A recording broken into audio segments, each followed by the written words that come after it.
And then the part with the highest profile is going to be the decorative copper hood.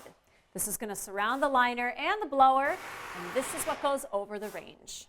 Now this is all part of the unburdened or uncluttered trend the kitchen designer Chris Berry is using more and more in her layouts, including this one. I think the beautiful thing about kitchens, if you've got an area where you can put all your storage off to one side and keep this negative space, then you create this beautiful focal point. And for this kitchen, when you walk in, having this wall with this beautiful hood on it, that becomes your focal point. Well, we're about ready to install the hood, and I tell you, this has been a joint effort between Chris Berry, who designed it, Jason Iverson, who ran all the ducting for it, the Erics, who put up the tile, and then Ryan from CopperSmith, who did the manufacture of this thing. Oh, you might remember Ryan. He helped us with the gutters outside. When it comes to copper, Ryan's our go-to guy. So Ryan, how's it looking in there? We ready for a copper hood? It looks really good. It's ready to go. Ready for a copper hood. Absolutely. Well, I have to tell you, our kitchen designer, Chris Berry, wanted to do a custom copper hood in that area because it is such a focal area. So I immediately thought of you guys. Yeah, and we appreciate that. And there were some challenges with this hood. Well, I have to admit, you know, I think she did, I hate to say throw you a curveball, but she sent us a design. I thought, oh, this is awesome, but are these guys ever going to be able to make something like this? Yeah, and we do that all the time.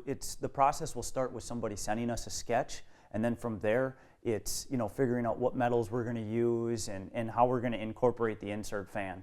The key thing with these smooth finishes like that is to make sure you're using a really heavy gauge copper. This is 15 gauge, 48 ounce, and it allows you to do all them smooth curves without getting the ripples and the wrinkles in it. Well, and the thing that's tricky about this isn't like just 2 or 3 pieces of copper either. These are quite a few pieces going here. Yeah, we'll take the CAD drawing, figure out exactly how big it is in the design, take each piece, cut them out, bend them to the right, you know, shape for that design, and then TIG weld them together, sand down every corner, and then after that we'll apply the patina. The nice thing about copper is you can get almost virtually any color out of it, from these gun smoke colors all the way to bright greens and blues.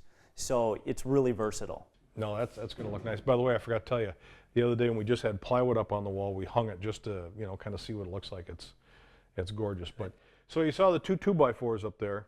Those will just kind of fit in the top, and we temporarily hang it with that, and then we'll work more on getting it all secure. But why don't we get ready to haul it in there? Okay, so we've got a couple of brackets up here that will support one of the main bars running through the hood, and then 2x4s up there that will support that. So are you ready to give it a try? I'm ready. Okay, so the trick to this thing is we just want to be very careful as we go up against the ceiling because we don't want to scratch any drywall. Keep that ceiling intact. And see, I gotta get my hand underneath here. All right, back tighter to the wall. Let's bump the, Ryan, why don't we bump it up against the wall there? Okay. Straight back. To the wall. Okay. Your bar is hitting the bottom of the vent. Okay, so we have to drop. Tell us what to do, Mary. We don't know. So if you go up a bit, Yep. about an inch. Okay, now you're at the bottom of the vent. Okay. So straight back to the wall. Okay. Look at that. Sure made that look easy. Wow, easier than I thought it would be, huh? Okay, now we'll just want to shim up a couple of our spots here to get this tight to the ceiling and apply a couple of 2x4s back here just to press it tight to the wall. Then we should be sitting pretty good and we can start working on our hood insert. Since this is a bigger hood and it's a custom, we're using a custom insert, there's a few more things to take into consideration. Okay, that should, I think, hold that up there. I don't think that'll fall off the wall anytime soon. How about not off the wall at all? Yeah, boy, and I think this is just the way Chris Berry imagined it too. Look, it's gorgeous on that stone. Beautiful. Yep.